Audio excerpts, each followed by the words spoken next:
வணக்கம் ஃப்ரெண்ட்ஸ். லட்சுமி அவர்கள் எழுதிய காஞ்சனையின் கனவு, அத்தியாயம் 18. விஸ்வா நகர் ஆஸ்பத்திரியின் பரிசோதனை அறையில் வேலை செய்து கொண்டிருந்த டாக்டர் சீதா யாரோ வரும் காலடி சத்தம் கேட்டு அவளுடன் திரும்பி பார்த்தாள். அவளுடைய இருதயம் ஆர்வத்தினால் நின்றுவிடும் போல் தோன்றியது. வாயிற்படியிலேயே வந்து நின்று புன்னகை செய்த சபேஷனை கண்டதும் குதூகலம் தாங்காது, டாக்டர், என்ன ஆச்சரியம்! ஊரிலிருந்து இன்று வருவீர்கள் என்று நான் எதிர்பார்க்கவே இல்லை என்று கூவிக்கொண்டு எதிர்கொண்டு அழைப்பவள் போல் அவன் அருகில் ஒரே எட்டில் வந்து நின்றாள். தன்னை கண்டு மகிழ்ந்த அந்த மங்கையின் பிரகாச முகத்தை கண்டு சபேஷன் மிக்க மனவெழுச்சி அடைந்தான். கல்யாணமான பிறகு எனக்கு அங்கு என்ன வேலை என்று கேட்டான் சிரித்து கொண்டே. கல்யாணம் நடந்தேறியதல்லவா, வேலைகள் அதிகம் போலிருக்கிறது, மிகவும் சோர்வாக காணப்படுகிறீர்களே என்று சகஜமாக கேட்ட சீதா அவனை உட்கார சொல்லி வற்புறுத்தினாள். ஒருவாறு நடந்தேறியது. காஞ்சனை தன் புருஷன் வீட்டுக்கு சென்று விட்டாள் என்றான். அப்படியென்றால் சந்தோஷப்பட வேண்டியது தானே? உங்களை பார்த்தால் மிகவும் கவலைக்குள்ளானவர் போல் அல்லவா தோன்றுகிறது என சாதாரணமாக கேட்டாள் அவள். எப்படி அம்மா சந்தோஷம் வரும்? பல வருஷங்கள் ஒன்றாக பழகி வந்த சகோதரி நம் வீட்டை விட்டு பிறர் வீட்டுக்கு போகிறாளே என்ற வருத்தமும், அங்கே அவள் சந்தோஷமாக இருக்க வேண்டுமே என்ற கவலையும் என்னை மிகவும் துன்புறுத்தி விட்டது. அடுத்தபடியாக என் பார்ட்னரை பற்றி இப்போது கவலை. இத்தனை காலமும் அவருக்கு காஞ்சனை உதவியாக இருந்தாள். வீட்டில் சமைக்கக்கூட இனி ஒருவரும் இல்லை. தள்ளாத வயதில் அவர் தனியாக இருக்க வேண்டும் என்பதற்காக என்னுடன் வாருங்கள் என்று நான் எவ்வளவோ வேண்டிக் கொண்டேன். மறுத்துவிட்டார். பக்கத்தில் இருக்கும் என் ஒன்று விட்ட பெரியமாவை தற்காலிகமாக அவருக்கு உதவி செய்ய அமர்த்திவிட்டு வந்து சேர்ந்தேன். பிரயாண களைப்பு வேறு என்று கூறி பெருமுச்செறிந்தான். கவனமாக கேட்டு வந்த சீதா மனம் இறங்கினவளாய், உங்களுக்கு நாளை வரை லீவ் இருக்கிறதே, இன்று சிரம பரிகாரம் செய்து கொண்டு நாளைக்கு வேலைக்கு வந்திருக்கலாமே என கேட்டார். வந்திருக்கலாம், ஆனால் இன்றே இங்கு வர வேண்டும் போல் தோன்றியது என்று கூறிவிட்டு நிறுத்தினான். சீதாவின் மனம் சந்தோஷத்தினால் துள்ளியது. வேலை மீது எத்தனை ஆர்வம் உங்களுக்கு என்று வேண்டுமென்றே கூறினாள். உண்மையை சொல்லிவிடட்டுமா? வண்டியை விட்டு இறங்கினதும் இங்கு ஓடி வர செய்தது வேலை அல்ல என்று தடுமாறிய சபேஷன் மேற்கொண்டு பேசாமல் நிறுத்தி கொண்டான். அதை கேட்டு சீதாவின் முகம் கூப்பென்று சிவந்து போயிற்று. பதில் கூறாது வெளியில் எங்கேயோ பார்ப்பது போல் அபிநயித்தாள். சட்டென அருகில் வந்த சபேஷன் தாழ்வான குரலில், இந்த ஆஸ்பத்திரியில் நம் இருவரை பற்றியும் என்ன பேசுகிறார்கள் என்பதை ஒரு சமயம் நீங்கள் அறிய மாட்டீர்கள் என்று நினைக்கிறேன் என்று சொல்லி முடிப்பதற்குள் குறுக்கிட்ட சீதா, டாக்டர் சபேஷன் சீதா மீது மிகவும் அபிமானமாக இருக்கிறார் என்று நமது சகோதர வைத்தியர்களும் இதரர்களும் பேசிக்கொள்கிறார்கள்.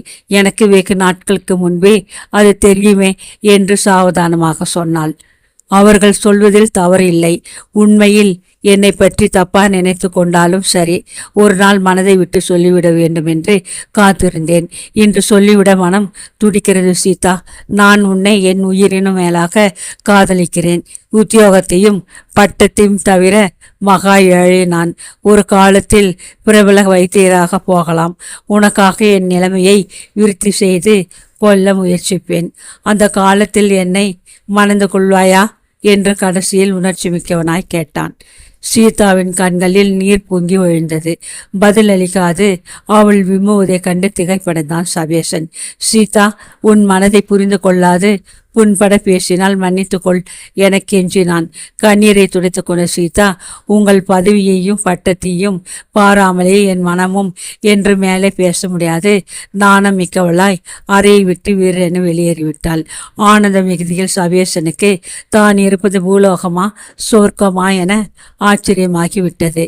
ஹவுஸ் சர்ஜன்கள் தங்கும் இடத்தில் தன்னுடைய அறையை அடைந்த சீதா மிக்க குதூகலத்துடன் காதல் பாட்டொன்றை மெல்ல பாடிய வண்ணம் நாட்காலியில் சாய்ந்து கொண்டிருந்தாள்.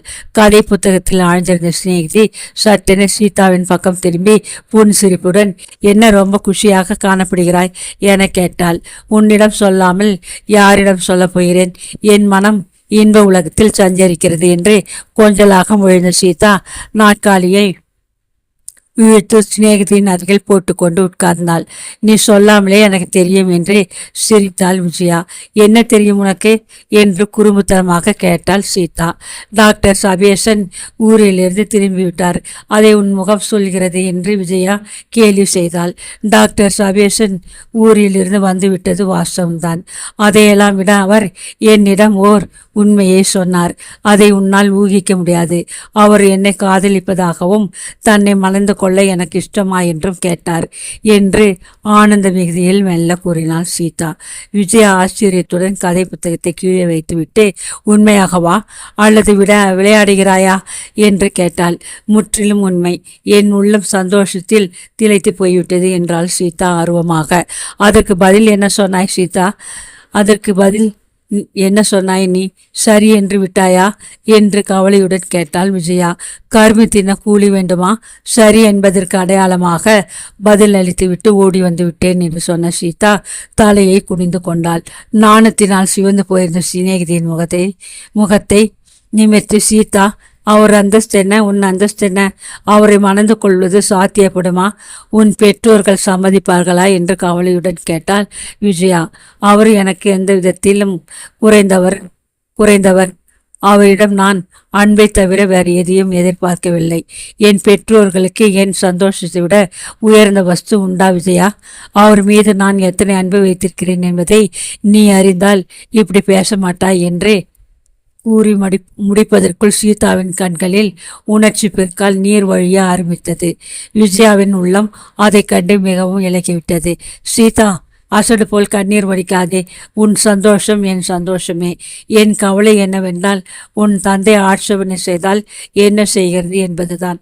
வேறு ஒன்றுமில்லை என்று முடித்தாள். நான் கல்யாணம் செய்து கொண்டால் இவரைத்தான், இல்லாவிடில் கல்யாணமே கிடையாது. இது உண்மை. நீ பார்க்க போகிறாய் என்று உறுதியுடன் கூறிய சீதா தன் கண்ணீரை துடைத்து கொண்டு வெளி ஆகாயத்தில் தன் பிற்கால வாழ்க்கையை ஊடுருவி பார்த்து கொண்டிருந்தாள். அத்தியாயம் 19. தன்னை சுற்றிலும் உள்ள பல பொருள்களையும் கண்டு வியப்படைந்த காஞ்சனையின் உள்ளத்தில் ஆனந்தம் பொங்கி கொண்டிருந்தது. சின்னஞ்சிறு ஓட்டு வீட்டில் பழகி போயிருந்த அவளை மாத்தூர் ஜமீன்தாரின் பங்களாவின் பல்வேறு இடங்கள் நிலை தடுமாற வைத்தன. எங்கே திரும்பினாலும் உருவம் திரியும் நிலை கண்ணாடிகள், மிருதுவான சோபாக்களில் எதில் உட்காருவது என்று திகைப்பு, முகம் திரியும்படி தரையில் விரித்திருந்த கண்ணை பறிக்கும் இரத்தன கம்பளத்தின் மீது நடக்கக்கூட அவள் கால்கள் உஸ்கூசி தயங்கின. இத்தனைக்கும் நீதான் நிஜமானி என்று அவையெல்லாம் சேர்ந்து கூக்குரலிட்டது போல் அவளுக்கு ஒரு பிரம்மை ஏற்பட்டது. மாடி வராந்தாவில் நின்று கொண்டு தோட்டத்தை எட்டி பார்த்தாள். கத்திரி தோட்டத்தின் மூளை ஓரமாக இருந்த ஒரு ரோஜா செடி அருமையாக ஒரு தரம் பூத்துவிட்டால் போதும். காஞ்சனைக்கு எல்லையெல்லாம் மகிழ்ச்சியுடன் அதை பறித்து கூந்தலில் செருகி கொண்டு தாத்தாவிடம் பெருமையாக காட்டுவாள். வண்டியில் நிரப்பிவிடலாம் போல அல்லவா பங்களா தோட்டத்து செடிகள் புஷ்பங்களை சொரிந்து கொண்டிருந்தன. அத்தனை புஷ்பங்களை சூட்டி கொள்ள எத்தனை காஞ்சனைகள் வேண்டும் என்று கணக்கிட்டு நின்று கொண்டிருந்தால் மாத்தூர் சின்ன ஜமீன்தாரிணி. பின்னால் வந்து நின்ற புஷ்பநாதன் தன் மனைவியை ஏற இறங்க ஒரு தரம் கவனித்தான். சர்வ அலங்கார பூஷிதியாக நின்ற காஞ்சனையின் அழகு அவனை ஒரு கணம் ஸ்தம்பிக்க வைத்தது. கணவனை கண்டதும் நாணம் மிக்க அடைந்த காஞ்சனை அங்கிருந்து போக புறப்பட்டாள். அவளது தடுமாற்றத்தை கண்ட புஷ்பநாதன் சட்டென்ன அருகில் அணுகி அவளது கரங்களை ஆர்வமாக பற்றினான். எங்கே போக புறப்பட்ட என்று உல்லாசமாக கேட்டான். காஞ்சனையை பயமும் நாணமும் ஒருங்கே பற்றி கொண்டன. தலையை கவிழ்த்து கொண்டு மௌனமாக நின்றாள். காஞ்சனா, என்ன பேச மாட்டேன் என்கிறாய்? பேசாமடைந்தியா நீ என்று கொஞ்சலுடன் கேட்ட புஷ்பநாதன் அவளது முகத்தை நிமிர்த்தி உற்று நோக்கினான். அவனது இன்ப ஸ்பர்சத்தில் தன்னை மறந்து போன காஞ்சனைக்கு பேச இயலவில்லை. பேசாவிட்டால் உன்னை விடமாட்டேன் என்று விளையாட்டாக பயமுறுத்திய புஷ்பநாதன் மனைவியின் கரங்களை இறுகை பிடித்து கொண்டான். தன்னை விடுவித்துக் கொள்ள முயன்ற தோல்வியுற்ற காஞ்சனை முடிவில், என்னை விடுங்கள், அத்தை தேடுவார்கள் என்று தடுமாறினாள். புஷ்பநாதன் உரக்க சிரித்தான். பொய், சுத்தப்பை, அது கிடக்கட்டும். தோட்டத்தில் என்னவோ பார்த்து கொண்டிருந்தாயே, அது என்ன? உண்மையை சொல் என்று விடாப்பிடியாக கேட்டான். ரோஜா பூவை வேடிக்கை பார்த்து கொண்டிருந்தேன் என்று மெல்ல கூறினாள் அவள். ரோஜா பூ உனக்கு ரொம்ப பிடிக்குமா? டே, யாரெங்கே? அந்த ரோஜா பூவையெல்லாம் பறித்து கொண்டு வா என உத்தரவிட்டான் தோட்டத்து வேலைக்காரனிடம். ஒரு குடலை புஷ்பங்களை வேலையால் கொண்டு வந்து தன் முன்னால் வைத்து விட்டு போனதும் புஷ்பநாதன் மனைவியிடம் திரும்பி, இது போதுமா, இன்னும் வேணுமா என கேலியாக கேட்டான். காஞ்சனை தன் கணவன் காட்டும் அபிமானம் கண்டு மனம் சங்கோஜம் அடைந்தாள். சரியான பதில் சொல்ல தெரியாது புஷ்பங்களையே பார்த்து கொண்டு நின்றாள். காஞ்சனை, இப்படி நீ நடந்து கொண்டால் எனக்கு பிடிக்காது. உன் கணவனிடம் கலகலப்பாக பேச உனக்கு சங்கோஜம் ஏன்? இதோ பார் என்று திறந்த வானத்தை சுட்டி காட்டினான். சொகுசாக மெல்ல வானத்தை நோக்கி எழும்பி கொண்டிருந்த பூர்ணிமை என்றுமில்லாத பொலியுடன் நன்றி விளங்கியது. காஞ்சனை, நீ புரசலாற்றை பார்த்ததில்லை அல்லவா? உன்னை அழைத்து கொண்டு போகிறேன். போய் வேறு உடை உடுத்தி கொண்டு வா, சீக்கிரம். எங்கே பார்க்கலாம் என உத்தரவிட்டான். காஞ்சனைக்கு மகிழ்ச்சி தாங்க முடியவில்லை. கரங்களை அவனது பிடியை நின்று விடுவித்து கொண்டு உட்புறம் சென்றாள். விலை உயர்ந்த புடவை ஒன்றை உடுத்தி கொண்டு தன் முன்னால் ஒயிலாக வந்து நின்ற மனைவியை புஷ்பநாதன் பார்த்து, கடைசியில் ஆசைப்பட்டாயே, பூவை மறந்து விட்டாயே என புன்சிரிப்புடன் பரிகசித்து கொண்டே குடலையிலிருந்து ஒரு மலரை எடுத்து தன் கையினாலேயே அவளது கூந்தலில் சூட்டினான். பிறகு சரிவா போவோம் என அவளது கருத்தை பிடித்து அழைத்து கொண்டு சென்றான். கீழே ஹாலில் மகனையும் மருமகளையும் சந்தித்த பொன்னம்மாள், எங்கே போறாப்ல என்று கேட்டாள். புருஷலாறு வரை போய் வரலாம் என்று கிளம்பினேன் என பகர்ந்தான் மகன். இருட்ட போறது, இப்போ என்ன அங்கே வேடிக்கை என அதிருப்தியுடன் தாயார் கேட்டாள். பௌர்ணமி நிலா, என்ன பயம் அம்மா என்று மகன் பிடிவாதமாக கூறுவதை கேட்ட தாய் கோபம் கொண்டாள். தன் ஆத்திரத்தை அடக்கி கொண்டு, சரி சீக்கிரம் வந்துடுங்க, பூச்சி பொட்டி இருக்கு, துணைக்கு வேண்டுமானால் யாரையாச்சும் கூட்டி கொண்டு போங்க என்றாள். சரி, சாப்பிட வந்து விடுகிறோம் என்று கூறிவிட்டு புஷ்பநாதன் முன்னால் நடந்தான். தன் மாமியை நிமிர்ந்து பார்க்கவும் பயந்த காஞ்சனை மௌனமாக அவன் பின்னால் சென்றாள். தனது நீலக்காரை கொண்டு வந்து வாயிலில் நிறுத்திய புஷ்பநாதன் கதவை திறந்த காஞ்சனையை காரில் ஏறிக்கொள்ள உதவி செய்தான். கார் பங்களா தோட்டத்தை விட்டு வெளியேறியதும் மனைவியிடம் திரும்பி புஷ்பநாதன் வெளியே வரும்போது, அத்தையிடம் சொல்லி கொண்டு வர வேண்டாமா? பொம்மையை போல் கிளம்பி விட்டாயே, இது கூட தெரியாதா உனக்கு என்று கேட்டான். புஷ்பநாதனின் குரலில் துணித்த கடுமை காஞ்சனையின் தளிர் மேனியை நடுங்க வைத்தது. அத்தையிடம் சொல்லிக் கொள்ள வேண்டும் என்று ஏன் தெரியாமல் போயிற்று என தன்னையே கடிந்து கொண்ட காஞ்சனைக்கு தன் முட்டாள்தனத்திற்காக அழுகையும் வந்துவிட்டது. சரி, கிடக்கட்டும், பரவாயில்லை, இனியாவது தெரிந்து கொள். அதோ பார், நம்முடைய வாழை தோட்டம். இங்கே பார், இந்த ஆலமரத்தடியில் நான் சிறுவனாயிருக்கும் போது கோலி விளையாடியிருக்கிறேன் என வழியிலே தோன்றிய வஸ்துக்களை தன் மனைவிக்கு அறிமுகப்படுத்தி கொண்டே வந்தான். புரசலாற்றங்கரையை அடைந்ததும் காரை நிறுத்தினான். வெண்ணிற ஜோதியில் மின்னிய மணல் கரையோரத்தை அடைந்ததும், காஞ்சி, என் காஞ்சி, உன்னை அப்படித்தான் இனி கூப்பிடப் போகிறேன் என்று கொஞ்சலாக கூறிய புஷ்பநாதன் மனைவியின் கருத்தை பற்றி அவளை தரையில் உட்கார வைத்தான். பக்கத்தில் வந்து அமர்ந்த கணவனை கண்டு முகம் கவிழ்ந்து கொண்டாள் காஞ்சனை. குளுமையாக வீசும் தென்றலில் நெற்றி மீது புரண்டு விளையாடும் அவளது கூந்தலை சரிப்படுத்தி கொண்டே புஷ்பநாதன், காஞ்சி, அதோ பார், அந்த நிலா என்ன சொல்கிறது தெரியுமா என்று விளையாட்டாக கேட்டான்.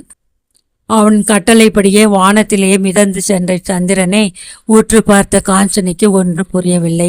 ஒன்றும் விளங்கலையே என்றால் மெல்லிய குரலில். ஒன்றும் விளங்கவில்லையா? அந்த நிலா என்ன சொல்கிறது தெரியுமா? உன்னுடைய காஞ்சியை பங்களாவுக்கு சீக்கிரம் கூட்டிக் கொண்டு போ, எனக்கு அவள் முன்னால் வர வெட்கமா இருக்கிறது என்கிறது நிலா. காஞ்சி, நீ என் நிலா தெரியுமா என்று கொஞ்சிய புஷ்பநாதன் அவளது முகத்தை தன் மார்பில் அணைத்து கொண்டான். உள்ளம் பூரித்த காஞ்சனை மெய் மறந்து போனாள். காரின் விளக்கொலியில் கடிகாரத்தை உற்று நோக்கிய புஷ்பநாதன், மணி 9 ஆச்சே, சாப்பிட நேரம் தாண்டிவிட்டது, அம்மா கோவிச்சு கொள்ளுவாங்க என்று கூறிவிட்டு காரை செலுத்தினான் பங்களாவை நோக்கி. வீட்டுக்குள் நுழைந்த தம்பதிகளை பார்த்த பொன்னம்மாள், இத்தனை நேரமா வருவதற்கு சாப்பிட வேண்டாமா என்று சிறிது கடுமையாகவே கேட்டாள். அம்மா, ஆமாம் அம்மா, தினம்தான் சாப்பிடுகிறோம், ஒரு நாள் நேரம் கழித்து சாப்பிட்டால் என்ன என்று பதிலுக்கு கடிந்து கொண்ட மகன் வீரென மாடி பக்கம் சென்று விட்டான். தயங்கி நின்ற மருமகளை பார்த்து பொன்னம்மாள், உனக்கு புத்தி இல்லையாடி பெண்ணே பொண்ணே, காலாகாலத்திலே வீடு திரும்ப வேண்டாமா? கரும்பு தித்திக்குந்தான், வேருடன் திங்க ஆரம்பிச்சா என்று கோபத்துடன் கேட்டாள். காஞ்சனைக்கு மாமியன் முகத்தை பார்க்கவும் பயமாயிருந்தது.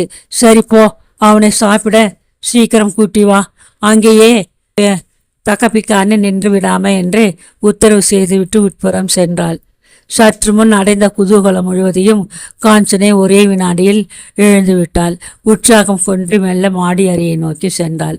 மறுநாள் காலை மாடி அறையில் புஷ்பநாதன் ஒரு கட்டு காகிதங்களை மிகவும் கவனமாக பரிசீலனை செய்து கொண்டிருந்தான். ஆவி பொங்கும் காபி பாத்திரத்தை கொண்டு வந்து மேஜை மீது வைத்துவிட்டு பக்கத்தில் நின்றாள் காஞ்சனை. ஜில் ஜில் என்று சதங்கை ஒலி வண்டி ஒன்று பங்களாவுக்குள் புகுவதை அறிவுறுத்தியது. காகிதங்களை கீழே வைத்துவிட்டு காஃபியை அறிந்து கொண்டிருந்த புஷ்பநாதன், காஞ்சி, என்ன வண்டி, பார்த்து வா என்று உத்தரவிட்டான். காஞ்சனை மாடி வராந்தாவிலிருந்து கீழே பங்களா வாயிலை எட்டி பார்த்தாள். வில் வண்டி ஒன்று வாசலில் நின்றது. அது நின்று ஒரு அழகி இறங்கி உள்ளே நுழைவதை கவனித்த காஞ்சனை ஆச்சரியத்துடன் ஓடி வந்து, யாரோ ஒரு பெண் வருகிறாள் என்றாள். ஒரே வினாடியில் வரும் பெண் யார் என்பதை புரிந்து கொண்ட புஷ்பநாதனின் பிரகாசவதனம் சற்றென்று ஒளி மங்கியது. பானு வருகிறாளா என்று வாய்விட்டு கூறினான் வியப்புடன் அவன். விஷயம் புரியாத காஞ்சனை கணவன் முகத்தை ஆவலுடன் பார்த்தாள். பதில் அளிக்காத அவன் நாட்காலியில் சாய்ந்து கொண்டிருப்பதை கண்டு மனம் கலங்கி போனாள்.